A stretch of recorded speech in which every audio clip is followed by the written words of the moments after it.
Praise the lord. యేసుక్రీస్తు నామంలో మీ అందరికీ శుభములు తెలియజేస్తూ ఉన్నాం. ప్రతిరోజు ప్రభు సన్నిధి కార్యక్రమానికి మిమ్మల్ని అందరినీ కూడా ప్రేమపూర్వకంగా ఆహ్వానం తెలియజేస్తూ ఉన్నాం. మరి మనం గత చాలా నెలలుగా ఉపవాసం గురించి ప్రతి నెల మొదటి వారంలో ధ్యానం చేస్తూ వస్తూ ఉన్నాం. మరి ఉపవాసం ఉంటే పరిస్థితి ఎట్లా ఉంటుంది అనేటువంటి దానికి మనం ఒక మూలవచనంగా తీసుకుని మనకి యోవేలు గ్రంథంలో ఉన్నటువంటి 1వ అధ్యాయం 14వ వచనంలో ఉన్నటువంటి విషయాన్ని మూలవచనంగా తీసుకుని ఉపవాస దినమును ప్రతిష్ఠించుడి, వ్రత దినము ఏర్పరచుడి, యెహోవాను బతిమాలుకొనుటకై పెద్దలను దేశంలోని జనులందరినీ మీ దేవుడని యెహోవా మందిరంలో సమకూర్చుడి. దేవుడికి కావాల్సింది జనులందరూ కూడా దేవుని మందిరంలో సమకూర్చబడాలని చెప్పి ఆలోచన చేస్తున్నాడు అనమాట. కానీ ఇంకా లోకంలో తిరుగుతూ అటువైపు ఇటువైపు తిరుగుతున్నటువంటి చాలామందిని చూసి బాధపడుతూ ఉన్నాడు దేవుడు. కాబట్టి మనం ప్రార్థన చేద్దాం. యేసయ్యా, ఈరోజు వాక్యం ద్వారా నాతో మాట్లాడండి. ప్రతి వారిని సమకూర్చండి. నా ప్రాణాత్మ దేహములు నీ సన్నిధిలో ఉండాలి. నా తండ్రి, ఏ విషయంలో నన్ను ప్రభా నా మనసు అటు వెళ్ళకుండా ఇటు వెళ్ళకుండా కేవలం నీ సన్నిధిలోనే ఉండాలి, నీ వాక్యం వినాలనేటువంటి ఆలోచనతో నేను నీ సన్నిధికి వచ్చాను. నా తండ్రి, నాతో మాట్లాడుతున్నందుకు వందనం చెల్లిస్తూ యేసు నామములో పరిశుద్ధాత్మ దేవుడు నీకే అవకాశం ఇస్తూ ప్రాణాత్మ దేహములు నీకు సమర్పిస్తున్నాం తండ్రి. ఆమేన్. ప్రియమైనటువంటి సహోదరి స్నేహితులారా, ఇక్కడ ఉపవాసం గురించి కేవలం 40 minutes మెసేజ్ ఉంటుంది. చాలా శ్రద్ధగా వినాలని చెప్పి మనం చేస్తా ఉన్నాం. మనం ఉపవాసం ఎందుకు చేయాలి, ఉపవాస ప్రార్థన అనేటువంటి ప్రశ్న వస్తుంది అందరికీ. తిని చేస్తే దేవుడు ఆలకించడా, తినకపోతే దేవుడు ఆలకించడా అంటావు. చూడండి, నా చిన్నతనంలో నాకు బాగా కోల్డ్ చేసింది. మా అమ్మగారు ఐస్ క్రీమ్ కొనివ్వట్లేదని చెప్పి నేను ఏం చేశానంటే కింద పడి గిలగిలగిల కొట్టుకుంటాను అనమాట. ఆవిడకి తెలుసు నాకు ఐస్ క్రీమ్ ఇస్తే జలుబు ఎక్కువైపోద్ది, అది ప్రమాదం, మంచిది కాదని. కానీ నేను ఎప్పుడైతే కింద పడి గిలగిల కొట్టుకుంటున్నానో సరేలే తర్వాత భోజించుకొచ్చి ఏం చేస్తాం తప్పదని చెప్పి ఐస్ క్రీమ్ కొనిచ్చారు. అంటే ఒక్కోసారి దేవుడు మనకి ఉపవాసం ఎందుకు చేస్తారో చెప్తున్నాను. కొంతమంది ఆ ఉద్యోగం దేవుని చిత్తం కాదు, లేకపోతే ఆ వివాహం దేవుని చిత్తం కాదు, లేకపోతే ఆ పని దేవుని చిత్తం కాదు. కానీ మనం ఏం చేస్తాం, దానికోసమే ఘోరమైన ఉపవాసం చేసేసి ఎలాగైనా పొందేసుకుంటాం. ఉపవాసం చేస్తే దేవుడు ఖచ్చితంగా ఇస్తాడు. ప్రియులారా, ఆలోచించండి. కానీ దేవుడి చిత్తం కాకపోయినా కూడా మనకు ఒకసారి ఎందుకు జరుగుతుంటే అంటే అది దేవుడి చిత్తంలో లేని పెళ్ళి ఎందుకు జరిగిందండి, దేవుడి చిత్తంలో లేని ఉద్యోగం ఎందుకు వచ్చిందంటే మనం దాన్ని బాగా ఫోర్స్ చేసి అడగటం వల్ల మన పిల్లలకి చూడండి జలుబు చేసినా కూడా ఐస్ క్రీమ్ ఇష్టం లేదు, మనకు కొనివ్వటం. కానీ ఆడు ఏం చేస్తాడు, కింద పడి కొట్టుకుంటుంటే తప్పదని చెప్పి ఏం చేస్తాం, ఇంకా నొచ్చుకునో మొత్తుకుని ఏదో బాధపడతానో మనమే కొనిస్తాం ఐస్ క్రీమ్ వాడికి. ఎందుకని ఆడు ఏడు పాపాలని చెప్పేసి.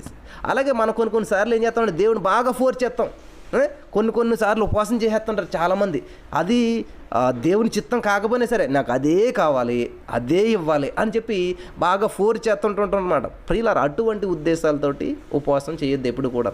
ఖచ్చితంగా దేవుడికి అది మహిమార్థంగా ఉంటే దేవుని చిత్తానుసారంగా దేవుని చిత్తానికి మన చిత్తాన్ని ఏకీభవించాలంటాడు. దేవుని ఆలోచనలకు మన ఆలోచనలు ఏకీభవించాలంట. అందుకని మన ఆలోచనలకి దేవుని ఆలోచనలు ఏకీభవించాలని చెప్పి మనం ప్రార్థన చేయకూడదు అంటే ఎప్పుడు కూడా. ఇందుకు ఉపవాసం ఎందుకు చేయాలి మనం అంటే నేను గుర్తు చేశాను, మళ్ళీ గుర్తు చేస్తున్నాను. ఉపవాసం ఉండి ప్రార్థించినప్పుడు పరిశుద్ధాత్మ దేవుడు మన జీవితాల్లో రూపాంతరం చెందిస్తానంటండి. రూపాంతరం ఏంటంటే గొంగళ పురుగుగా ఉన్నటువంటి జీవితాన్ని, అసహ్యంగా ఉన్నటువంటి జీవితాన్ని, అందరూ కూడా అసహించుకున్నటువంటి జీవితాన్ని, అందరినీ బాధ పెడుతున్నటువంటి జీవితం కాస్త అందరికీ ఆకర్షణీయంగా మారుతుంది. హల్లెలూయా. ప్రియులారా, గొంగళ పురుగు జీవితం ఎలాగైతే సీతాకోక జీలుగా రూపాంతరం చెందుతుందో అంతవరకు అసహించుకున్నటువంటి జీవితం, అందరికీ హాని కలిగించినటువంటి జీవితం అందరికీ ఆకర్షణీయంగా మారుతుంది, అందరికీ ఉపయోగకరంగా మారుతుంది. అటువంటి మార్పు రాలేనప్పుడు మనం ఏం చేస్తామంటే జస్ట్ టైం మెయింటైన్ చేసామన్నమాట. భోజనానికి ఏం చేస్తామండి, నేను నిన్న చెప్పాను మీకు ఏంటంటే మనం బ్రేక్ఫాస్ట్ చేయం కదండి. పొద్దున బ్రేక్ఫాస్ట్ ఏంటి, ఈరోజు ఇడ్లీలు. మన ఇడ్లీ మనకే ఉండిపోద్ది. 4 ఇడ్లీలు పక్కన ఉంటాయి, చట్నీ అంత ఉంటుంది. తర్వాత మనం దాని తర్వాత ఏదో తింటాం, అది కూడా పక్కనే ఉంటుంది. ఈ ఫాస్టింగ్ ఎప్పుడు అవుతుంది మనకి, 3ంటికి ఎప్పుడో ఫాస్టింగ్ అవుతుంది. 3ంటికి కూర్చుంటాం మనం. ఫస్ట్ ఏం తినాలి మనం, బ్రేక్ఫాస్ట్. కాబట్టి 4 ఇడ్లీలు తినేసాం. తర్వాత ఏం తినాలి, ఏదో తినాలి, అది తినేసాం. తర్వాత ఏంటి, లంచ్. అంటే ఏమైంది, ఇంతకని ఇవన్నీ కలిపి పక్కన పెట్టుకుని ఒక టైం మెయింటైన్ చేసి పొద్దున్న నుంచి తినవలసిన అన్ని వరుస పెట్టి తినేసాం. ప్రియులారా, నా చిన్నతనంలో నాకు తెలిసినటువంటిది ఏంటంటే ఉపవాసం అంటే మాకు పాస్టర్ గారు ఒక డబ్బా పెట్టేవాడు అనమాట. ఏంటది, రైస్ డబ్బా. ఆ రైస్ కరెక్ట్గా అన్నం వండే ముందు ఆ బియ్యం ఏం చేసేవారంటే ఒక గుప్పుడు తీసేవారు. పిడికిలకి ఎన్ని వస్తే అన్ని బియ్యం అన్నమాట, కేజీలు లెక్క కదండి. ఆ బియ్యం తీసి ఆ డబ్బాలు వేస్తే కరెక్ట్గా వారం 5 డబ్బా నిండిది అనమాట. అటువంటి డబ్బా ఇచ్చేవారు మాకు అప్పుడు. నా చిన్నతనంలో ఎక్స్పీరియన్స్ చెప్తున్నాను. ఆ డబ్బా తీసుకుని ఏం చేసేవారు అంటే ప్రతి ఓళ్ళు ఇంట్లో పెట్టుకునేవారు అనమాట. కరెక్ట్గా ఈ వారం రోజులు ఇస్తే డబ్బా నిలుతుంది కదా. ఒకవేళ డబ్బాలు ఎక్కడ నిలిచి అనుకోండి, అయ్యో వీళ్ళు ఇన్ని పూటలు వండుకోలేదు అని భారంతో దైవసేవకుడు ప్రార్థన చేసేవాడు. హల్లెలూయా. ఈ ఉపవాస ప్రార్థన చేసేటప్పుడు ఏంటంటే 3 రోజులు ఉపవాస ప్రార్థన చేసినప్పుడు 3 రోజులు డబ్బా ఖాళీ అయిపోతుంది కదండి. 3 రోజులు. ఆ 3 రోజులు వండుకోవాలనేటువంటి బియ్యం ఏం చేయాలంటే లేనటువంటి వాళ్ళకి పెట్టాలన్నమాట. అది సిస్టమ్ అసలు. నేను ఇంతకని మనం ఉపవాసం అంటే ఏంటంటే భోజనం చేయడం మానేయటం అనుకుంటాం ఉన్నాం. మానేసి మనం ఏం చేయాలంటే ఇంకొకరికి ఇవ్వాలన్నమాట. అది ఇంతకని మాకు చిన్నప్పుడు నేను నా సండే స్కూల్ టైంలో సండే స్కూల్కి వెళ్తున్నప్పుడు అక్కడ జరిగినటువంటి విషయాలు మీకు చెప్తూ ఉన్నాను అనమాట. ఆ డబ్బాలో ఖాళీ వస్తే అయ్యో వీళ్ళు ఇన్ని రోజులు వండుకోలేదు, ఇన్ని రోజులు పస్తులు ఉన్నారా, లేకపోతే ఇన్ని రోజులు ఫాస్టింగ్ ఉన్నారా అనేటువంటి దానికి దైవ సేవకుడు తెలిసి ప్రార్థన చేస్తూ ఉండేవాడు అనమాట. కాబట్టి మనం వండుకోలేనటువంటి భోజనాన్ని వండి ఎవరైతే ఆహారం లేకుండా బాధపడుతూ ఉంటుంటారో వాళ్ళకి పెట్టాలన్నమాట. హల్లెలూయా. దేవుడు చెప్తాడు ఇదే కదా నిజమైనటువంటి ఉపవాసం అని చెప్పి ఇంకొక చోట ఉంటుంది మీరు ధ్యానం చేసినట్లయితే. కాబట్టి ఉపవాసం చేసినప్పుడు రూపాంతరం చెందాలి, మనలోను మార్పు అనేటువంటిది రావాలి. హల్లెలూయా. మనం ధ్యానం చేసుకున్నాం, బైబిల్ నలిగితే మన జీవితం వెలుగుతుందంట. హల్లెలూయా. నలిగితే వెలగటం ఏంటంటే అంతే కదండి. క్యాండిల్ కాలిపోతుంటేనే కదా అది మనకి వెలుగునిస్తుంది. అది కాలనం చేపు మనకు వెలుగు ఇవ్వదనమాట. అది కరిగిపోనని చేపు మన జీవితం మనకు వెలుగు రాదనమాట. కాబట్టి ఇలాగే బైబిల్ కరిగిపోవాలి, అరిగిపోవాలన్నమాట. హల్లెలూయా. దేవునికి స్తోత్రం కలిగిన కాక ఆ బైబిల్ కరుగుతూ ఉన్నప్పుడే మన జీవితం వెలుగుతూ ఉంటుంది అనమాట. హల్లెలూయా.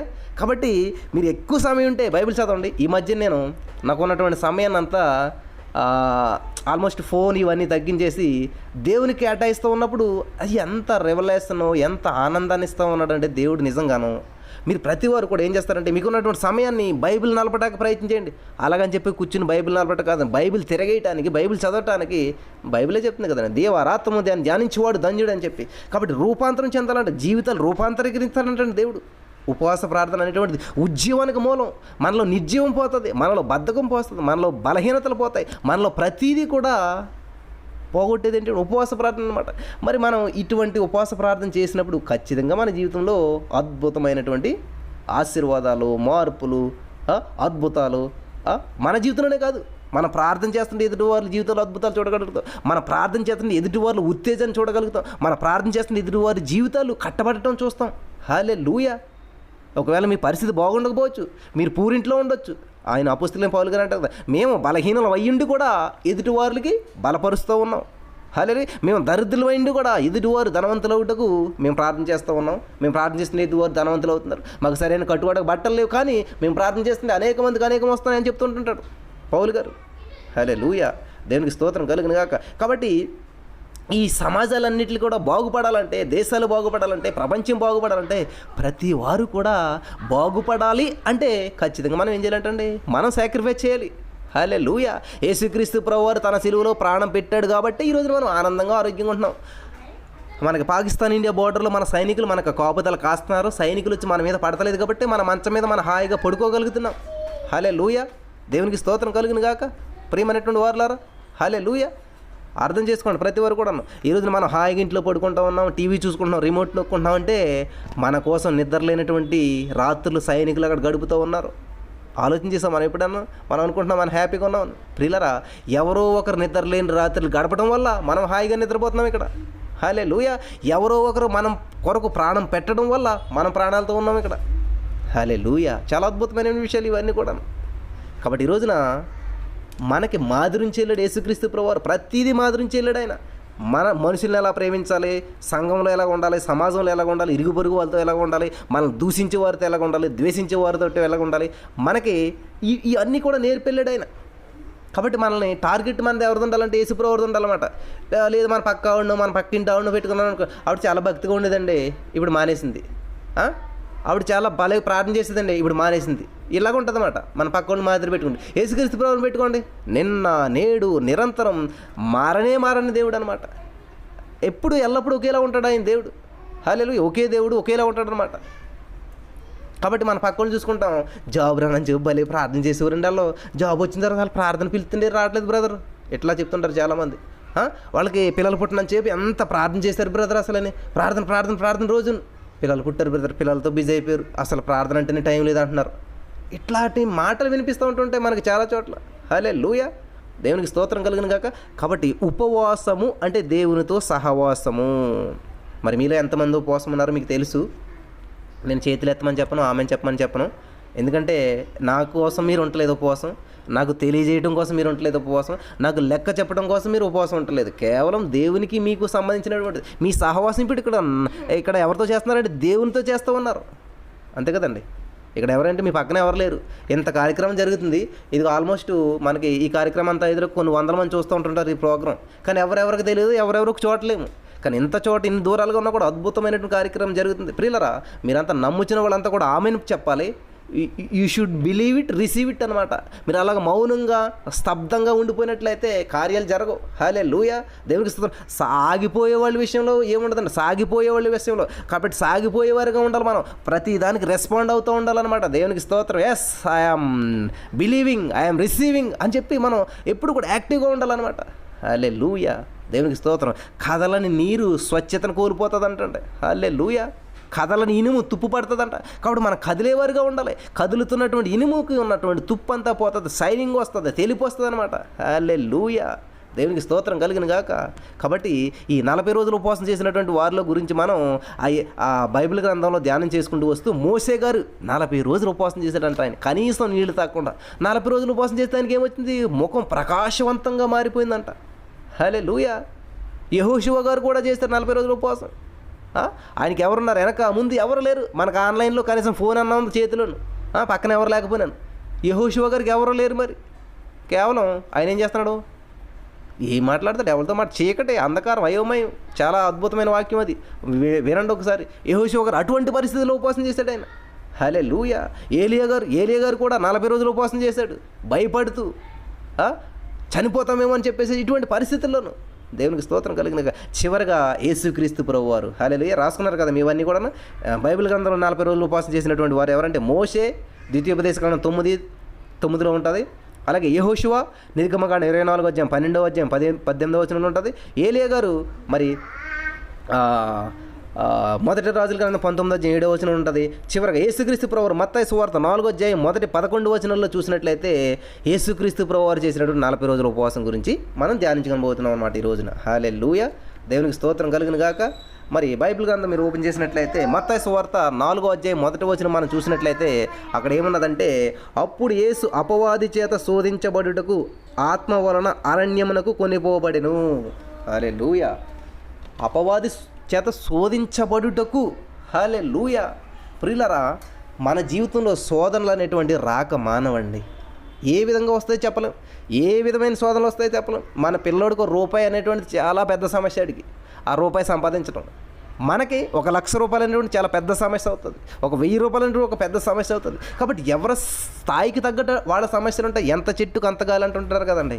అలాగే యేసుక్రీస్తు ప్రభు వారికి ఎందుకు వచ్చినాయండి బాధలన్నీ? యేసుక్రీస్తు ప్రభు వారు ఆయన తండ్రి కుడిపార్శ్వన కూర్చుని హాయిగా ఉండగా భూలోక రాజ్యంలోకి వచ్చి మానవ రూపంలోకి వచ్చి మళ్ళీ ఆయన ఈ బాప్తిస్తం పొందిన తర్వాత ఎక్కడికి వెళ్తాడు? అరణ్యంలోకి 40 రోజులు ఉపవాసం ఉంటూ తన పరిచర్యని సిద్ధపాటు చేసుకోవడానికి, ఆ పరిచర్యలో ముందుకెళ్ళాలని చెప్పి, ప్రభు పని చేయాలని చెప్పి ఆయన ఎంతో ఆసక్తితోటి ఒక చక్కటి మాదిరి నుంచి వెళ్ళాలి. నేను కూడా మానవ శరీరంతో వచ్చాను, నాకు కూడా ఆకలి దప్పులు ఉంటాయి, నాకు కూడా ఎమోషన్స్ ఉంటాయి, నాకు కూడా కోపం ఉంటుంది, అయినా కూడా నేను ఎలా మాదిరించుతున్నానో దయచేసి నన్నే అబ్జర్వ్ చేసుకోండి, నన్నే చూడండి అని ఒక రోల్ మోడల్ని ఇచ్చేయలేడండి మనకి. మా పాస్టర్ గారు నాకు రోల్ మోడల్ అండి అనకండి ఎప్పుడునే. ఎందుకంటే పాస్టర్ గారు ఎక్కడో దిక్కుని పడిపోతుంటారు, పాస్టర్ గారు ఎక్కడో దిక్కుని తప్పిపోతుంటారు. లేదండి మా అక్కే నాకు రోల్ మోడల్ అండి, మా తమ్ముడే నాకు రోల్ మోడల్, నా పిల్లలే నాకు రోల్ మోడల్, నా బంధువులు, ఇలా ఇప్పుడు కూడా ఎవరిని పెట్టుకోదు. ఎందుకంటే మనుషుని నమ్ముట కంటే యెహోవాను ఆశ్రయించిన మేలంట. కాబట్టి మనుషుల్ని మనం టార్గెట్ పెట్టుకున్నప్పుడు, మనుషుల మీద మనం రోల్ మోడల్గా పెట్టుకున్నప్పుడు ఖచ్చితంగా ఎక్కడో దిక్కుని డిస్టర్బ్ అవుతుంటాం అన్నమాట. ఏసేని రోల్ మోడల్గా పెట్టుకున్నవాడు మిసాల్ గురవప్ప గారు ఒక పాట పాడారు. మనుషుని నమ్ముట కంటే యేసుని నమ్ముట మేలు, ఆనందం ఆనందమే, ఆహా నాకెంతో ఆనందమే, సంతోషం సంతోషమే, ఆహా నాకెంతో సంతోషమే, యేసుని నమ్ముకున్నాను, ఓహో రక్షణ పొందుకున్నాను, ఆహా ఏసయ్య ఉంటేనే చాలు, నిత్యము నాకెంత మేలు. ఎవరుంటే చాలు అంటాడు? ఏసయ్య ఉంటేనే చాలు, నిత్యము నాకెంత మేలు. హల్లెలూయా. నా జీవితకాలం నా భర్త నాతో ఉంటాడు అనుకున్నానండి. 100 ఏళ్ల పంట నా జీవితం అనుకున్నానండి. సడన్గా యవ్వన కాలంలోనే చిన్న చిన్న పిల్లలప్పుడే నా భర్త చనిపోయాడు. నేనేం చేయాలండి అంటే నేనేం చెప్పగలను? ఇటువంటి ప్రశ్నలు ఎదురయ్యే ప్రియులారా నా జీవితంలో. కాబట్టి నిన్న నేడు నిరంతరం నిన్ను విడువని ఎడబాయినటువంటి దేవుడు మన దేవుడు ఉన్నాడు. హల్లెలూయా, దేవునికి స్తోత్రం. కాబట్టి యేసయ్య మనతో ఎల్లకాలం ఉండేటువంటి దేవుడు యేసయ్య అనమాట. కాబట్టి మన టార్గెట్, మన గురి, మన లక్ష్యం, మన గమ్యం ఎవరు ఉండాలంటే యేసుక్రీస్తు మాత్రమే ఉండాలన్నమాట. యేసుక్రీస్తు ప్రభువాన్ని దృష్టిలో పెట్టుకుని మాత్రమే నడవాలన్నమాట. అప్పుడే మన నడకలు ఏమవుతాయంటండి? నిదానం చేయబడతాయి, సరళం చేయబడతాయి. మన మార్గాలు, వక్ర మార్గాలన్నీ కూడా సక్రమం చేయబడుతూ ఉంటుంటాయి. కాబట్టి ఎప్పుడైతే అబ్బా ఆయన చాలా గొప్ప దైవ సేవకుడు అండి అని చెప్పి మంచిదే, కానీ వాళ్ళు చెప్పే వాక్యాన్ని మనం వినటం, బలపడటం తప్పులేదు. కానీ వాళ్ళకిలాగానే మనం ఉండాలని అనుకున్నట్లయితే మంచిదే, జీవితకాలం నమ్మకంగా ఉంటే. కానీ ఇట్లాంటి పరిస్థితి మరి నిన్న చెప్పిన ఒక దైవసేవకుడు, ఒక విశ్వాసం అంటారు, అమ్మ ఎవరిని వెంబడిస్తామంటే మిమ్మేనండి, మిమ్మల్ని అయ్య గారు, మరి నేను పడిపోతే నేను పడిపోతాను అన్నదాన్ని. అలా కాదు. ఒకవేళ పడిపోతే మనకు అవకాశం ఉంటే వాళ్ళని లేపేలా ఉండాలి, లేదంటే మన పరుగును ఆపకుండా ముందుకెళ్ళేవారుగా ఉండాలి. హల్లెలూయా. ప్రియులారా, ఇక్కడ అపనింద, పిచాచం అని అర్థాన్ని ఇచ్చేటువంటి ఈ గ్రీకు పదానికి మరి డయాబొలోస్ అనేటువంటి అర్థం ఉన్నదన్నమాట. మరి ఈ నిందలు మోపేటువంటి వాడు, దూషించేటువంటి వాడు, దెయ్యాలాధిపతి అనేటువంటిది సాతానుకు ఉన్నటువంటి మరొక పేరు అనమాట. కాబట్టి ఈ సాతానుగాడు ఏం చేస్తూ ఉంటుంటాడంటే ఎప్పుడు కూడాను బైబిల్ గ్రంథంలో మనం చూసినట్లయితే ఈ కొత్త నిబంధనలో మరి 2 అదృశ్యమైనటువంటి రాజ్యాలు ఒకదానికొకటి వ్యతిరేకించుకుంటూ ఉన్నాయన్నమాట. అదే సాతాను రాజ్యం, దేవుని రాజ్యం అనమాట. హల్లెలూయా. దేవుడు చెప్తాడు, నా రాజ్యం ఇహలోక సంబంధమైనటువంటిది కాదు అని దేవుడు చెప్తూ ఉంటుంటాడు. హల్లెలూయా. కాబట్టి ఇక్కడ ఈ సాతానుగాడు ఏం చేస్తూ ఉంటాడంటే ఎప్పుడు కూడా దేవుని రాజ్యాన్ని పాడు చేసేందుకు ప్రయత్నం చేస్తానే ఉంటుంటాడు. కాబట్టి మనుషుల్లో వాడు ఏం చేస్తారంటే దుష్ప్రేరేపణ కలిగించడం అతడు ఉపయోగించేటువంటి విధానాల్లో ఒకటనమాట. కాబట్టి ఇక్కడ దేవుడి దగ్గరికి వచ్చి మంచి ప్రేరేపణ కాదు, రాళ్ళు రొట్టెలాగటాలు ఇవన్నీ కూడా దుష్ప్రేరేపణ అనమాట. మరి ఈ సాతానుగాడు ఉపయోగించేటువంటి విధానాలు ఇది ఒకటి అనమాట. హల్లెలూయా. మరి యేసుకు వచ్చినటువంటి ఆ యొక్క విషమ పరీక్షలు అన్నీ కూడా మనం పరీక్షించినట్లయితే, చాలా శ్రద్ధగా ఆలోచన చేసినట్లయితే ఆయన ఎలాంటి వాడో, మరి సాతాను మరి ఎలాంటి వాడో మనకి ఈ 2 విషయాలు కూడా బాగా అర్థమవుతుంది అనమాట. హల్లెలూయా. యేసుక్రీస్తు ప్రభువారు అసలు 40 రోజులు ఉపవాసం ఉండవలసిన అవసరం ఎందుకు వచ్చింది? యేసుక్రీస్తు ప్రభువారు ఎందుకు ఉపవాసం చేశాడు అనేటువంటి డౌట్ అందరికీ వస్తుంది. దేవుడు కదండి ఆయనకి ఎందుకు ఉపవాసం చేశాడు? యేసుక్రీస్తు ప్రభువారు మనిషే, ఆయనకి చెమట పట్టింది, ఆయనకి కూడా పడవలెళ్తుంటే నిద్ర వచ్చింది. గమనించండి ప్రియులారా, ఆయనకు కూడా దేవుని ఆలయాన్ని పాడు చేస్తుంది, కోపం వచ్చేసింది, తాళకరించి కొట్టాడు. ఆయన కూడా ఒక మనిషిలాగాను హేరోద్తో చెప్పండి అన్నమాట, వెళ్ళి నక్కతో చెప్పండి అంటాడు యేసుప్రభువారు. ప్రియులారా, ఇవన్నీ గమనిస్తే మనకి ఆయన స్వచ్ఛంగా మనిషిలాగానే ప్రవర్తించాడు, ఆయన మనిషిలాగానే జీవించాడు. ఆయన అంతేగాని దైవ కుమారుడిగా దైవికమైన లక్షణాలు పెట్టి జీవించలేదు, కానీ మానవ శరీరంతో ఉండి కూడా పరిశుద్ధ జీవితాన్ని జీవించినటువంటి పరమాత్ముడు అనమాట ఆయన. దేవునికి స్తోత్రం. అటువంటి దేవాది దేవుడు ఒక చక్కటి మాదిరి నుంచి వెళ్తూ ఉన్నాడు మనకి. 40 రోజులు ఉపవాసం ఉన్నాడు యేసుక్రీస్తు ప్రభువారు. ఎందుకని మనం ఆలోచన చేసినట్లయితే యేసుక్రీస్తు ప్రభువారు మరి తన అమోఘమైనటువంటి అద్భుతమైనటువంటి పరిచర్య కోసం అని చెప్పేసి ఈ ఉపవాసం చేశారనమాట. దేవుని రాజ్యం మరి విస్తరింపజేయాలని చెప్పేసి దేవుని అభిషేకం పొందాడు ఆయన. కానీ దేవుడు అభిషేకం పొందినట్టు దేవుడు ఈ లోక సింహాసనాన్ని దేవుడికి ఎక్కించలేదు, దేవుడిని ఎక్కించలేదు, దేవుడు లోక సింహాసనం ఇవ్వలేదన్నమాట. హల్లెలూయా. మరి ఏం చేశాడంట? ఆయన్ని దేవుడు ఏం చేశాడు? విషమ పరీక్షలకి ఈ యొక్క దుష్ప్రేరేపణలు అంటే చెడ్డవి అన్నమాట. గ్రీకు పదానికి ఈ 2 అర్థాలు వస్తాయన్నమాట. హల్లెలూయా. అట్లాంటి పరిస్థితిని ఎదుర్కొనేందుకు ఏం చేశాడు? అరణ్యంలోనికి తోడుకుని వెళ్ళాడంటండి. దేవునికి స్తోత్రం. ఇక్కడ ఆత్మ అంటే 2 విధాలుగా అనిపిస్తూ ఉంటుంది మనకి, మీరు దయచేసి గమనించాలి. పరిశుద్ధాత్మ దేవుడు వేరు, దురాత్మ వేరు. ఇక్కడ పరిశుద్ధాత్మ దేవుడు ఏం చేస్తూ ఉన్నాడంటే అక్కడికి తోడుకెళ్తా ఉన్నాడు అనమాట దేవుడు. హల్లెలూయా. కాబట్టి ఇక్కడ ఆ అరణ్యంలోనికి దేవుడు తోడుకెళ్తా ఉన్నాడట. కాబట్టి ఒక్కొక్కటి గొప్ప రాజ్యాన్ని ఆయన తీసుకొచ్చేటువంటి పద్ధతిలో ఉపవాసం, ఆకలి, ఇటువంటి పరీక్షలకు గురి కావడమే. హల్లెలూయా. ప్రియులారా, చాలామంది అనుకుంటారు గొప్ప రాజ్యం తీసుకొస్తానంటే, గొప్ప రాజ్యం అంటే మరి ఏంటండి అసలేని అని చెప్పి అనుకుంటుంటారు అందరూ. హల్లెలూయా. దేవునికి స్తోత్రం కలుగును గాక. హల్లెలూయా. హల్లెలూయా. ప్రియమైనటువంటి సహోదరి స్నేహితులారా, మరి యేసుక్రీస్తు ప్రభువారు దేవుడైండి అసలు ఆయన ఎందుకండి ఉపవాసం చేశాడు? ఆయనకు అంత అవసరం ఏంటండి? ఆయనకి ఏం శ్రమ వచ్చిందండి? మన దృష్టిలో ఏంటి ఉపవాసం ఉండాలంటే ఏదో శ్రమ ఉండాలి. మన దృష్టిలో ఏంటి ఉపవాసం ఉన్నామంటే ఏదో సమస్య ఉండాలి. ఆ సమస్య సాల్వ్ అవడానికి మాత్రమే ఉపవాసం చేస్తాం ఉంటుంటాం. యేసుక్రీస్తు ప్రభువుకి 30 సంవత్సరాలు వచ్చేసింది, అయ్యో వివాహం అవ్వట్లేదు అని ఉపవాసం చేస్తున్నాడు ఆయన. యేసుక్రీస్తు ప్రభువుకి 30 సంవత్సరాలు వచ్చేసింది, అయ్యో ఇంకా పరిచర్య లేదు, అసలు జీవితం ఏంటి, భవిష్యత్తు ఏంటి అని టెన్షన్తో ఉపవాసం చేస్తున్నాడు ఆయన. అయ్యో నాకు 30 సంవత్సరాలు వచ్చేసింది, ఏం చేయలేదు, భవిష్యత్తు ఏంటి అనేటువంటి టెన్షన్తో ఉపవాసం చేస్తున్నాడా? ప్రియులరా, పరిచర్య ప్రారంభించడానికి ముందు పరిచర్యకి సిద్ధపాటుగా ఆయన ఉపవాసం చేస్తూ ఉన్నాడు. ప్రజల కొరకు ఉపవాసం చేస్తూ ఉన్నాడు. ప్రజల అవసరాలు తీర్చడం కొరకు ఉపవాసాలు చేస్తూ ఉన్నాడు. ప్రజల జీవితంలో అద్భుత కార్యాలు జరగాలంటే ఆయన ఆత్మచేత నింపబడాలని చెప్పి ఆ పరిచర్యకి సిద్ధపాటు కలిగి ఆయన ఉపవాసం చేస్తూ ఉన్నాడు అనమాట. హల్లెలూయా, దేవునికి స్తోత్రం కలిగిన గాక. కాబట్టి ఈ దేవుని రాజ్యం విస్తరించబడాలని చెప్పేసి ఆ విషమ పరీక్షల వల్ల మరి యేసుక్రీస్తు ప్రభువు పరమ తండ్రికి పూర్తి విధేయుడని చెప్పి అన్నిట్లో కూడా ఆయన్ను మరి ఆనందపరిచేవాడని చెప్పి వెల్లడవుతుంది. ఆ విషమ పరీక్షలు ఆయన ఏం చేశాడు?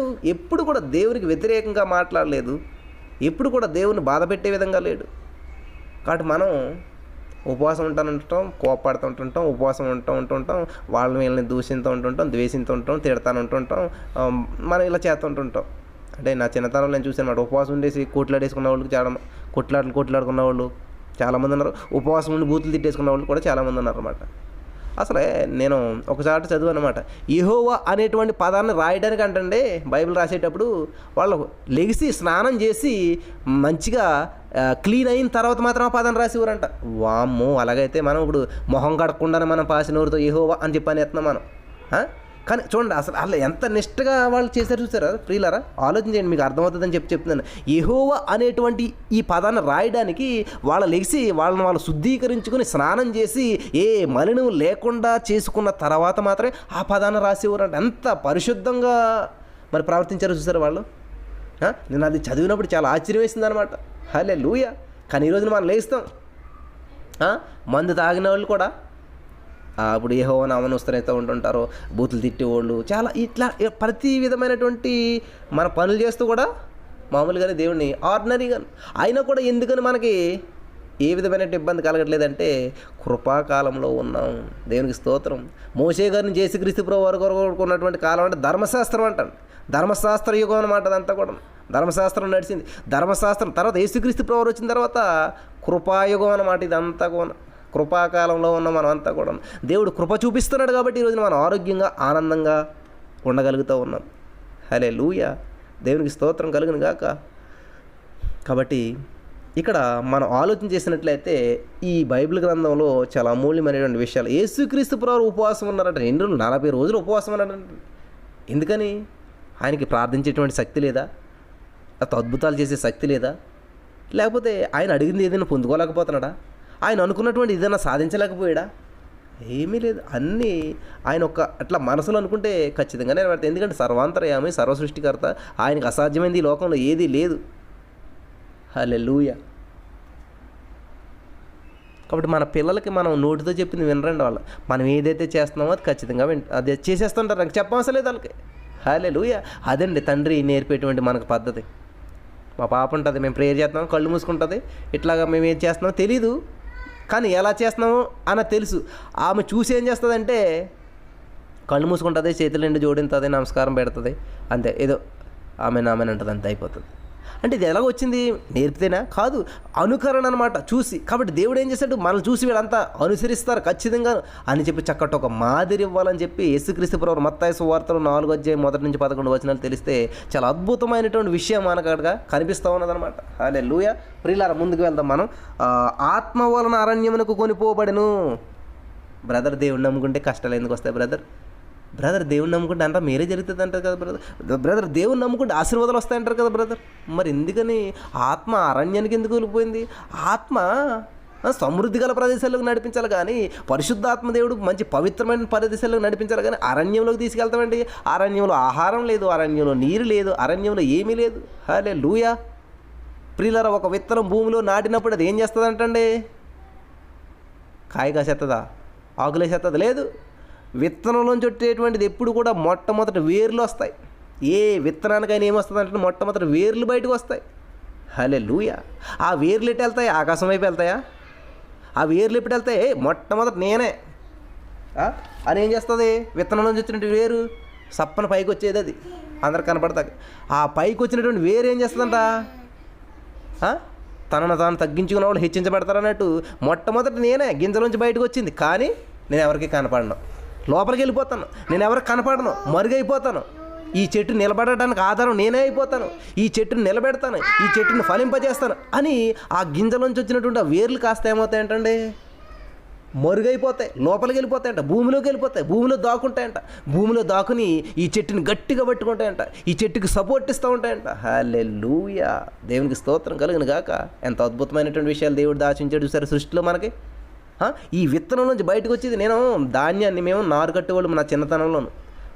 వరి నాటుతాకని చెప్పి కొన్ని గింజలని ఆ గోని సంచిలో వేసి మూట కట్టి ఆ యొక్క వాటర్లో పెడితే తెల్లవారేసరికి విత్తనాలు బయటకు వచ్చి అదే ఆ మొలకలు వచ్చి, ఏంటి నాన్న ఈ మొలకలు అని అడిగితే అదే చెట్టు అనుకునేవాడు నేను. అది చెట్టు కాదు నాన్న, ఇది వేరని చెప్పేవాడు మా నాన్న. హల్లెలూయా. అవన్నీ పట్టుకెళ్ళి మట్టిలో వేస్తే ఆ మట్టిలో ఈ వేర్లు ఏం చేసి అంటే లోపలికి వెళ్ళిపోయి, హల్లెలూయా, ఆ మట్టి లోపలికి వెళ్ళిపోయి ఈ వేర్లు. ప్రియమైనటువంటి సహోదరులారా, మరి లోకంలో అనేక మంది బలపడాలంటే మనం మట్టిలోకి వెళ్ళాలి. నీ మట్టిలో చేరే వరకు అని మనం పాడుతుంటాం కదా, కానీ పాడతాం, వెళ్ళం. మట్టి అంటకూడదు మనకి, మనసు నలకూడదు ప్రియులరా. కాబట్టి అనేక మంది ఈ రోజున దేవుని వైపు ఆకర్షించబడాలంటే, అనేక మంది పైకి రావాలి, అనేక మంది ఫలించాలంటే నువ్వు నేను వేరుగా మారాలి. వేర్లు కనిపించవు, చెట్టుకున్నటువంటి వేర్లు ఎవరికైనా. ఫలాలు కనిపిస్తాయి, ఆకులు కనిపిస్తాయి, కొమ్మలు కనిపిస్తాయి. హల్లెలూయా. కాబట్టి యేసుక్రీస్తు ప్రభువు ఇక్కడ ఏం చేస్తూ ఉన్నాడు? తనను తాను పరిశుద్ధాత్మ దేవుడు ఎక్కడ నడిపిస్తున్నాడు? అరణ్యంలోకి. అదేంటి, దేవుడు సింహాసనం ఇస్తానన్నాడే, రాజ్యాలన్నింటికంటే అధిపతిని చేస్తానన్నాడే. యేసుక్రీస్తు ప్రభువుకి నించినటువంటిది ఏది లేదు. ఈ రాజ్యాధికారాన్ని దేవుడు ఇస్తానని చెప్పినప్పుడు ఏంటి ఇట్లాగా అరణ్యంలోకి వెళ్తున్నాడు? యేసు ప్రభువుని నమ్ముకున్నటువంటి తొలి దినాలంతా కూడా మనకు ఎట్లా ఉంటుందంటే, యేసు ప్రభువుని నమ్ముకున్నటువంటి తర్వాత ఎండిపోయిన పరిస్థితులు ఎదురవుతుంటుంటాయి, అనారోగ్య సమస్యలు ఎదురవుతుంటాయి, ఆర్థిక సమస్యలు ఎదురవుతుంటుంటాయి. దేవాది దేవుడు తండ్రి అయినట్టు యేసుక్రీస్తు ప్రభు వారికి ఏమొచ్చిందంటే, బాప్తిసం పొందినట్టనే పౌరం వచ్చింది. బాప్తిసం పొందినట్టనే ఇదిగో ఈయన నా ప్రియ కుమారుడు అని స్వరం వచ్చింది. వండర్ఫుల్. చాలామంది జీవితంలో ఎలా ఉంటుంది? యేసు ప్రభువుని నమ్ముకున్నట్టనే ఆశీర్వాదాలే, ఉద్యోగాలే, పిల్లలు పుట్టేట్లు అన్నీ జరిగిపోతాయి కదా. మరి అన్ని ఆశీర్వాదాలు ఇచ్చిన వెంటనే చిన్న అరణ్య ప్రయాణం ఎదురవుతుంది అనమాట. ఆ అరణ్య ప్రయాణం ఎదురయ్యేసరికి ఏమవుతుందంటే, పైనుంచి వినపడ్డ స్వరం మర్చిపోతాం. ఇదిగో ఈయన నా ప్రియకుమారుడు అని చెప్పాడు కదా. మరి ప్రియకుమారుని ఏం చేయాలి? సోపాలో కూర్చోబెట్టాలి, కానీ అరణ్యంలోకి నడిపిస్తున్నాడు ఏంటి ఈయన కదా. చాలామందికి వచ్చేటువంటి డౌట్ అనమాట. యేసుప్రభువుని నమ్ముకుంటే ఆనందంగా ఉండాలి కదా బ్రదర్, యేసుప్రభువుని నమ్ముకుంటే సంతోషంగా ఉండాలి కదా బ్రదర్, యేసుప్రభువుని నమ్ముకుంటే అసలు శోధనలే ఉండకూడదు కదా బ్రదర్. యేసుప్రభు వారు బాప్తిసం పొందిన వెంటనే ఏమొచ్చిందంటే, పరిశుద్ధ పౌరం వచ్చిందంటే, పౌరం వచ్చి చక్కగా ఆయన మీద వాలటం, ఇదిగో ఈయన ప్రియకుమార్ అని చెప్పడం, వండర్ఫుల్ టెస్ట్ మనీ, అద్భుతం, అంతా కూడా అద్భుతమే. యేసుప్రభువులోకి వచ్చిన వెంటనే అందరికి అద్భుతాలు జరుగుతాయి అనమాట. యేసుప్రభు నమ్ముకున్నానండి, మా నాన్నకు స్వస్థత వచ్చిందండి, యేసుప్రభు నమ్ముకున్నాడు, మా లోన్ శాంక్షన్ అయిందండి, యేసుప్రభు నమ్ముకున్నా అంటే దేవుడు ప్రూవ్ చేసుకున్నాడు ఆయన ఏంటన్నది. మరి మీరు ప్రూవ్ చేసుకోవాలి కదా, మరి మనం ప్రూవ్ చేసుకోవాలి కదా. నా బిడ్డ నా దగ్గరికి వచ్చా కాబట్టి ఇదిగో ఇది విషయం. మరి నేను అన్నిస్తున్నప్పుడు నా దగ్గర ఉంటున్నావు కదా, అసలు నేను ఏమేమను అరణ్యంలోకి నడు చూద్దాం. నీ మీద ఉన్న ప్రేమను బట్టి నేను ఏం చేస్తానంటే అన్ని ఇచ్చేస్తాను నీకు, నువ్వు నా బెస్ట్ నా కుమారుడు అని చెప్తున్నాను. మరి నువ్వు చెప్తావా అలాగా? ఈయన తండ్రి అండి, ఈయన దేవుడు అండి అని నువ్వు చెప్తావా? చెప్తాను ప్రభా. ఎప్పుడు? ఏమేమను మరి అరణ్యంలో పెడతాను, మంచినీళ్ళు కూడా ఇవ్వను, ఆహారం కూడా పెట్టను, ఏముండదు అక్కడే ఉండాలి. నేను కూడా కనపడి నీకు అసలే, నేను కూడా రాను నీ దగ్గరికి అసలే, నువ్వు ఒక్కడే ఉండాలి. అప్పుడు నువ్వు చెప్తావా దేవుడు గొప్పడని? అమ్మో ప్రియులారా, చాలామందికి హృదయాలలో పిండినట్టు అవుతుంది వాక్యం. ఎందుకంటే నాకు ఉద్యోగం లేదండి, దేవుడు ఎందుకు ఇలా చేశాడు? నాకు పెళ్ళి అవ్వలేదండి, ఇంకా దేవుడు ఎందుకు ఇలా చేశాడు? నా జీవితంలో ఇంకా పిల్లలు పుట్టలేదండి, దేవుడు ఎందుకు ఇలా చేశాడు? అసలు దేవుడు ఉన్నాడా? దేవుడు ఉన్నాడు కాబట్టి ఇంతకాలం పెరిగాం మనం. దేవుడు ఉన్నాడు కాబట్టి ఏ కరోనా వైరస్ ఎఫెక్ట్ లేకుండా చక్కగా మొబైల్ ముందుకు వచ్చిన దేవుని వాక్యం వింటా ఉన్నాం. దేవుడు ఉన్నాడు కాబట్టి ఈ రోజున మనం విడిచిపెట్టినటువంటి గాలిని మనం తిరిగి పీల్చుకోగలుగుతున్నాం. పిల్లలు అర్థమవుతున్న వాళ్ళందరూ ఆమెను చెప్పండి. దయచేసి మీరు అలా సైలెంట్గా ఉంటే నేనేం చెప్తున్నాను అన్నట్టు అనిపిస్తుంది. కాబట్టి మీరు వాక్యం వింటున్న వారంతా కూడా ఆమెను చెప్తూ ఉండాలన్నమాట. హల్లెలూయా, దేవునికి స్తోత్రం కలిగిన గాక. కాబట్టి మనకి ఇలాగ పవర్ వచ్చి చాలినప్పుడు, ఆకాశం స్వరం విన్నప్పుడు చాలా అందరూ అద్భుతం, వండర్ ఫీల్ అయ్యారు. కానీ ఆయన అరణ్యంలోకి వెళ్ళినప్పుడు ఒక్కరు లేరు కూడా. అరణ్యంలోకి వెళ్ళినప్పుడు మంచినీళ్ళు ఇచ్చేవాళ్ళు లేరు. అరణ్యంలోకి వెళ్ళినప్పుడు కనీసం ఆహారం పెట్టేవాళ్ళు ఎవరు లేరు. ఇంకా ఆయన పోషణతో ఉన్నాడు, ఎవరు లేరు, ప్రత్యక్షం అవట్లేదు. హల్లెలూయా, దేవునికి స్తోత్రం కలిగిన గాక. 40 రోజులు కూడా ఎవరితో సంబంధం లేదు ఆయనకి, ఎవరితో సంబంధం లేదు. హల్లెలూయా, దేవుని మహింపరుస్తూ ఉన్నాడు ఆయన, దేవుని స్తుతిస్తూ ఉన్నాడు, దేవునికి దగ్గర అవుతూ ఉన్నాడు. నా ప్రియమైనటువంటి సహోదరి, ఒక్క ప్రశ్న. మా అమ్మాయి పెళ్ళి బాల్య చేశాడండి దేవుడు, అసలు జరగదనుకున్నాడు, అద్భుతం చేశాడు. Wow, very good. అమ్మ కొంచెం అరణ్యం గుండా వెళ్ళాలి, మరి పెళ్ళి బాగా జరిగింది కదా. 1 year అయింది, పిల్లలు పుట్టరు. 2 years అయింది, పిల్లలు పుట్టరు. వెంటనే బ్రదర్, దేవుడు అద్భుతం చేయాలండి, అసలే దేవుడు ఎంత ప్రార్థన చేసినా ఆలకించట్లేదండి, ఏంటో అండి ఇట్లా. అంటే పెళ్లి చేసినప్పుడు అద్భుతం చేసినటువంటి దేవుడు పిల్లలు పుట్టినప్పుడు చేస్తాడు అనేటువంటి విశ్వాసం ఏమైపోయింది. అప్పుడు కూడా దేవుడు ఎందుకు మహింపరచలేకపోతున్నాం? హల్లెలూయా బ్రదర్, దేవుడిని కలిసి ప్రార్థన చేద్దాం మనం. దేవుడు ఖచ్చితంగా అద్భుతం చేస్తాడు. మన దేవుడు అద్భుతాలు చేస్తే దేవుడు పెళ్ళిలో ఎంత అద్భుతం చేస్తాడు, ఇప్పుడు ఖచ్చితంగా అద్భుతం చేస్తాడు అన్నటువంటి దానికి పెళ్ళి అయిపోయిన తర్వాత పిల్లలు పుడతలేదని చెప్పి మనం ఏం చేస్తాం? అయ్యో ఏంటి బ్రదర్, దేవుడు ఇంత లేట్ చేశాడు, ఏంటండి దేవుడు ఇలా చేశాడు, ఏంటండి దేవుడు అలా చేశాడు అంటే, మనకు అరణ్య ప్రయాణం అనేటువంటిది చాలా అగ్ని ప్రయాణం అనమాట. దాంట్లోకి ఇష్టపడదాం మనం. అన్నీ కూడా ఎట్లా ఉండాలంటే, ఆ నీటిలోంచి పైకి వచ్చిన వెంటనే, ఆ చల్లదనం నుంచి పైకి వచ్చిన వెంటనే అద్భుతాలు వచ్చేది. ఆ పవర్ నుంచి వాలేసేయాలి, పరలోకం నుంచి మనకి సమాధానం వచ్చేయాలన్నమాట. ఈయన ప్రియకుమారుడే, ఈయన నేను ఆనందిస్తున్నాను, ఈయన పర్ఫెక్ట్, ఈయన మంచి భలే ఉన్నాడు, ఈయన నిజాయితీగా ఉన్నాడు, నీతిగా ఉన్నాడు, ఇప్పుడే నీటిలోంచి కడగబడి బయటకు వచ్చాడు, వావ్ పర్ఫెక్ట్. ఇదే ఈ సాక్ష్యమే రావాలి దేవుడి దగ్గర నుంచి. మన తప్ప ఎప్పుడు కూడాను యోబు గారు అంటాడు, అంటే దేవుడి దగ్గర నుంచి మేలు మాత్రమే అనుభవించదగుతామా, మనం కీడును అనుభవించదగమా అంటే దేవుడు కీడించే దేవుడు కాదండి. అంటే ఒక్కొక్కసారి ఒక ట్రైనింగ్ పీరియడ్ గుండా నడిపిస్తూ ఉంటుంటాడు దేవుడు. హల్లెలూయా. చూడండి, ఒక్కొక్క ప్రమోషన్కి ముందు మనకు ఒకటి ఉంటుంటుంది, ఒక పీరియడ్ ఉంటుంది అనమాట. ఇంతకాలం మీరు ఇందులో పని చేయాలి, ఆ పని చేసిన తర్వాత అప్పుడు ప్రమోషన్ వస్తుంది. మళ్ళీ ఇంతకాలం మీరు ఇందులో పని చేయాలి, చిన్న స్కూల్లో ఇంతకాలం పని చేయాలి, పెద్ద స్కూల్లో ఇంతకాలం పని చేయాలి, తర్వాత అర్థమవుతుంది ప్రియులారా మీ అందరికీ కూడాను. కాబట్టి మన జీవితంలో ఒక స్టెప్ దేవుడు మారుస్తూ ఉన్నప్పుడు, ఒక స్థితిని మారుస్తూ ఉన్నప్పుడు మన జీవితంలో కొన్ని మార్పులు జరుగుతూ ఉంటుంటాయి. మరి ఆ మార్పులు మనం ఎందుకు యాక్సెప్ట్ చేయట్లేదు? దేవుడు ఆశ్రమిస్తే దేవుడు గొప్పోడు, దేవుడు దీవిస్తే దేవుడు గొప్పోడు అంటూ ఉన్నాం. ఇటువంటి అరణ్య ప్రయాణాలు ఎదురైతే ఉన్నప్పుడు మరి మనం ఎట్లా ఉంటున్నాం? విశ్వాసంతో ఉండగలుగుతున్నామా? దేవుని మహింపరచగలుగుతున్నామా? ఆలోచన చేయండి ప్రియులరా. హల్లెలూయా, దేవునికి స్తోత్రం. కాబట్టి దేవుడు నేర్పే పాట మనకి ఇదే. చూడండి, దేవుడు నన్ను ప్రియకుమారుడు అన్నాడు. కాబట్టి నేను దేవుడు గొప్పడని చెప్తాను. ఎందుకంటే దేవుడు అందరికీ వినపడేలాగా ప్రియకుమారుడు అని చెప్పాడు. పరిశుద్ధాత్మ దేవుడు పౌర రూపంలో వచ్చిన నా మీద వాడాడు. కాబట్టి దేవుడు సహాయం ఉంది నాకు, దేవుడు గొప్పడని చెప్తాను. అరణ్యంలోకి వెళ్ళి కూడా గొప్పడని చెప్పాలి. హల్లెలూయా. అంధకారంలో కూడా గొప్పడని చెప్పాలి. అసలు ఏ మేలు జరగకపోయినా కూడా దేవుడు గొప్పడని చెప్పాలి. హల్లెలూయా. మా నాన్న నన్ను ఏ లోటు లేకుండా చూసుకున్నాడండి. స్కూల్ ఫీజులు అన్నీ కట్టాడండి, బట్టలు కొని చాలా బాగా చూశాడండి. కానీ ఇప్పుడు లేకట్లేదండి, చేతకానుడు అయిపోయాడండి. అసలు మా నాన్న వల్ల ఏం ఉపయోగం లేదండి. ఎందుకు ఉన్నాడో తెలియదండి. భోజనం దండగా. వావ్, రియల్ సన్ అంటారు అతన్ని. రిల్లరా, అతను రియల్ సన్నేనా? కాదు, ఫేక్ అనమాట అదంతా. కాబట్టి మా నాన్న నన్ను ఎంతగా చూశాడో అంతగా నేను చూస్తాను ఇప్పుడు. మా నాన్న నన్ను ఎంత చంటి పిల్లలాగా పోషించాడో నేను పోషిస్తాను ఇప్పుడు. మా నాన్న నాకు ఎంత ఆదరణ ఇచ్చాడో ఆ ఆదరణ నేను ఇస్తాను ఇప్పుడు. మా నాన్న నాకు ఎంత పేరు తెచ్చాడో, ఎంత పేరు వచ్చేలా చేశాడు, నేను ఇప్పుడు నా నాన్నకి పేరు తెస్తాను. నేను నా తండ్రిని చూసుకుంటాను, నేను నా తండ్రికి సపోర్ట్గా ఉంటాను. అదండి ఇక్కడ అదే జరుగుతుంది.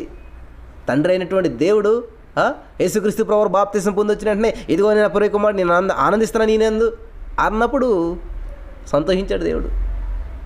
సరే, నా దేవుడు నా మీద పెట్టుకున్న నమ్మకాన్ని నేను నిలబెడతాను. నేను చెప్తాను, అరణ్యంలో ఉండి కూడా ఆయనే గొప్పవాడని చెప్తాను, ఆకల్లో ఉండి కూడా ఆయనే గొప్పవాడని చెప్తాను, అనారోగ్య పరిస్థితిలో ఉండి కూడా ఆయనే గొప్పవాడని చెప్తాను, అన్నగారి పోయిన పరిస్థితులు ఉండి కూడా ఆయనే గొప్పవాడని చెప్తాను. హల్లెలూయా. అంధకార పరిస్థితులను ఆవరించిన, అందరూ నన్ను విడిచిపెట్టిన ఒంటరితనంలో కూడా ఆయనే గొప్పవాడని చెప్తాను నేను. హల్లెలూయా, దేవునికి స్తోత్రం. నమ్మిన వాళ్ళు ఆమెను చెప్పండి. నేను కూడా అలాగే చెప్తాను. ఏ పరిస్థితి ఎలాగున్నా కూడా ఆయనే గొప్పవాడని చెప్తాను నేను. హల్లెలూయా, ఆమేన్. హల్లెలూయా. ప్రియులారా, అదండి దేవుణ్ణి నమ్మినటువంటి విధానం అంటే, అదండి దేవుని రోషంతో స్తుతించే విధానం అంటే.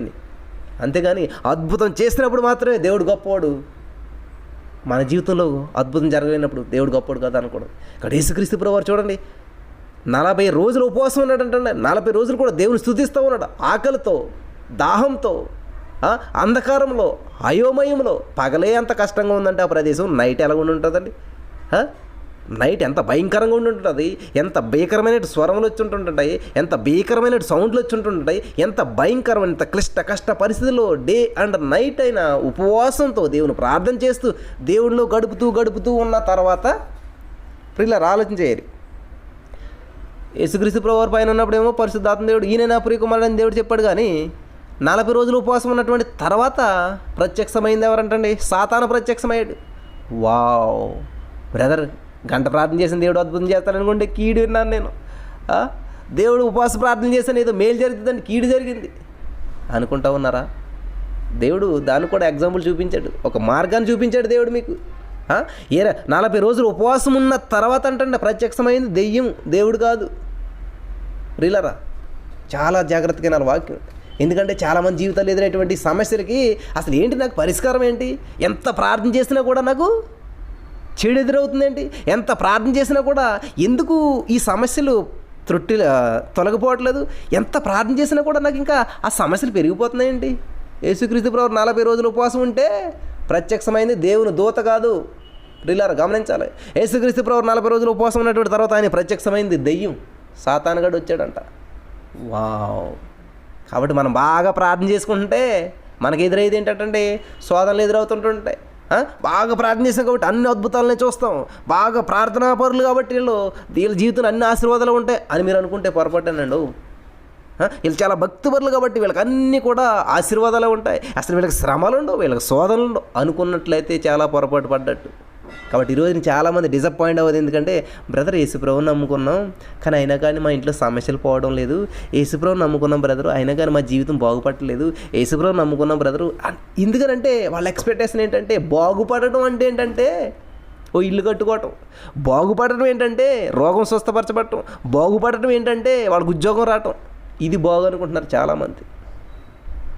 ప్రియులారా, మనం బాగని ఏదైతే అనుకుంటున్నామో, మనం తెచ్చుకున్న ఉద్యోగం మనం వెంటరాదు, మనం సంపాదించుకున్న ఆస్తి మనం వెంటరాదు, మనం కట్టుకున్న ఇల్లు మనం వెంటరాదు, ఇది ఏది రాదు. మరి ఇంకేదైనా బాగంటేని మన ఆత్మలో త్రుట్టిల్లిపోకుండా ఉండటం, ఆత్మలో దేవునికి దగ్గరగా జీవించడం, ఆత్మలో వర్ధిల్లడం. నా ప్రియుడా, నీవు ఆత్మలో వర్ధిల్లుతున్నట్లు అన్ని విషయాల్లో వర్ధిల్లని చెప్పి పౌలు గారు తిమోతికి చెప్తున్నాడు. కానీ నువ్వు ఇల్లు ఎలాగైతే కట్టుకున్నావో మరి నీ దేవుని ఆలయాన్ని కూడా నువ్వు అలా కట్టుకో. మరి నువ్వు ఈ లోకంలో ఎలాగైతే జ్ఞానం సంపాదించుకున్నావు మరి దైవికమైన జ్ఞానం కూడా సంపాదించుకో అని అంటలేదండి. మొదట దైవికమైనటువంటిది నా ప్రియుడా హల్లెలూయా, నీవు ఆత్మలో వర్ధిల్లుచున్న ప్రకారము.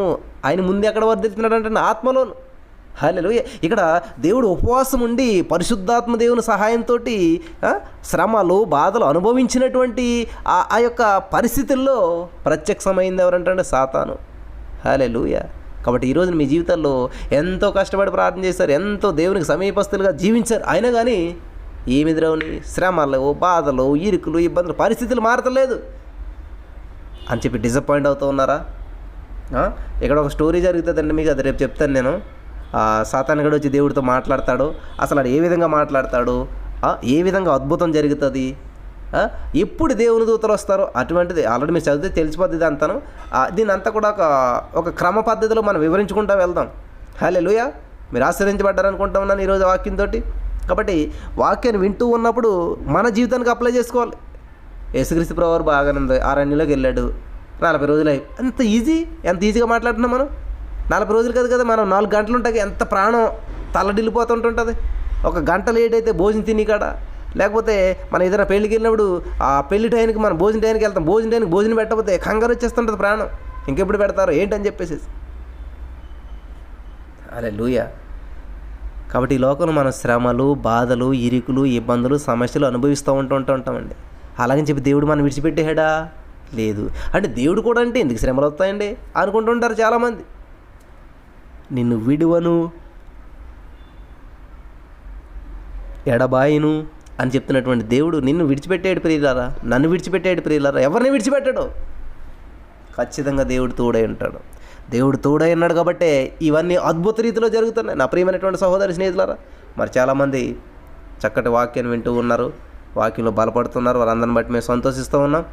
ఈ వాక్యం ఇచ్చిన నా ప్రియమైనటువంటి సహోదరి స్నేహితులారా, ఒక్కసారి ఆత్మ పరిశీలన చేసుకుందాం మనల్ని మనం. నిజమే కదా, నేను దేవుడిని సంతోషపెడతా ఉన్నానా? నేను గతంలో చాలా సంతోషపెట్టేదాన్నే, గతంలో చాలా సంతోషపెట్టేవాడినే.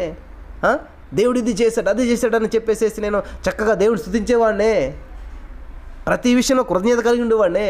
కానీ ఇప్పుడు నేను అంతగా స్తుతించలేకపోతున్నానే. కారణం ఏంటంటే నేను నా నేచురల్ మైండ్ తోటి అనుకుంటున్నాను, దేవుడు ఇది చేస్తే అద్భుతం, దేవుడు ఇలా చేస్తే అద్భుతం. కాబట్టి అవి నా జీవితంలో జరగలేదు కాబట్టి దేవుడు ఏం చేయట్లేదు. హల్లెలూయా.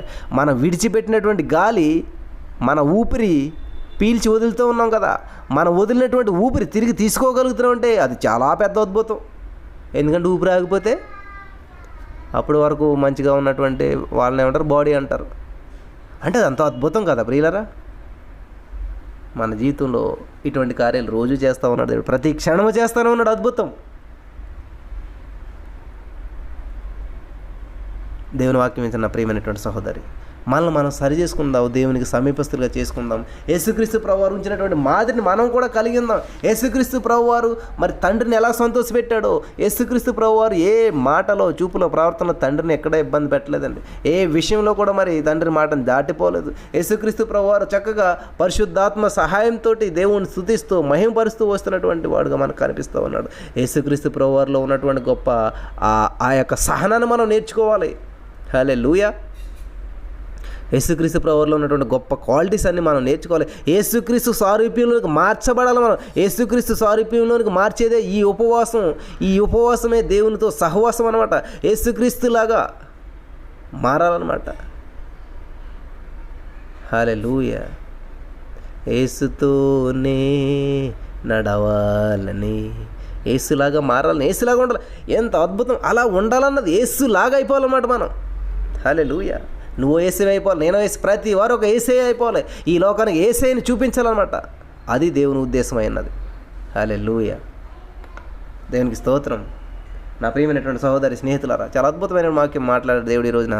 మరి విన్న వాక్యం ప్రతి హృదయంలో బలపడినట్లు ప్రార్థన చేద్దాం. దయచేసి వాక్యం అయిపోయినట్టు మేము అందరూ ప్రార్థన చేయలేమ్మా. స్తోత్రం దేవా, మాకున్నటువంటి పరిస్థితిని బట్టి లొంగిపోతాం, కృంగిపోతాం నా తండ్రి.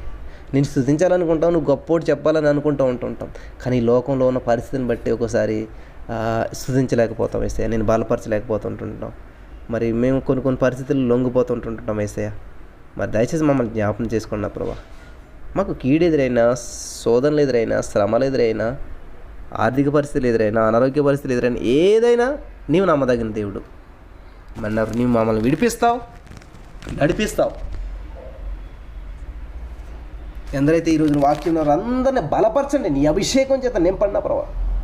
మన నూతనంగా అనేక మందిని తోడుకొస్తున్నావు. నీవు నాకు ఇచ్చిన వాగ్దానం నా ప్రభా, ఇదిగో ఇంకొక స్టేజ్కి ఇది వెళ్తుందని నువ్వు సెలవిస్తున్నావు ప్రభా.